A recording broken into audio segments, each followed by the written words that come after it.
And first at 5, a tragic turn of events after Evansville police respond to a possible murder-suicide over the weekend. It happened at a home on Iowa Street, just a few blocks west of Deaconess Midtown. Now 44 News reporter Jake Thomas has the latest for us tonight on what was originally called in as shots fired. Just after 6 p.m. on Saturday, officers here at the Evansville Police Department responded to a shots fired call on the 1000 block of Iowa Street here in Evansville. And when officers arrived on the scene, they found 2 dead inside of the home. Police believe 34-year-old Rachel Feasel was shot and killed by 46-year-old Ryan Hopkins. And after investigating, EPD says this murder-suicide was between Feasel and her ex-boyfriend. Through the investigation, it was determined that they did know each other.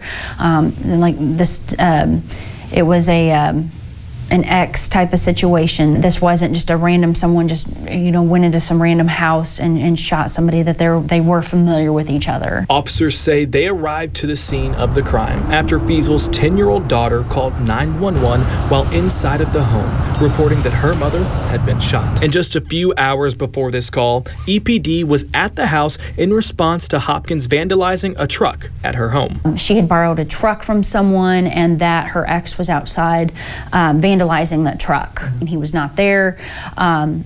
But they saw the damage to the vehicle, and they did a report. They did a report for criminal mischief. Furthermore, they talked to the victim about maybe if this was an ongoing issue to maybe file for a protective order. 44 News did some digging into Hopkins' background and uncovered he was arrested for strangulation, domestic battery, and 2 counts of intimidation back in April of 2020. He was facing those 4 charges up until November 1st of this year, when the state of Indiana filed a motion to dismiss the 4 charges. The prosecutor's office says they dropped these charges after the victim said she no longer wanted to pursue them. It's heartbreaking, maybe this is a good time to reach out to victims of domestic violence and say, please come forward if you haven't already. And though the victim and suspect are both deceased, officers here at the Evansville Police Department are asking that if you or anyone you know have any information on this crime, to give them a call just so they can help answer questions that the victim's family may have in relation to this crime. Reporting in Evansville, Jake Thomas, 44 News.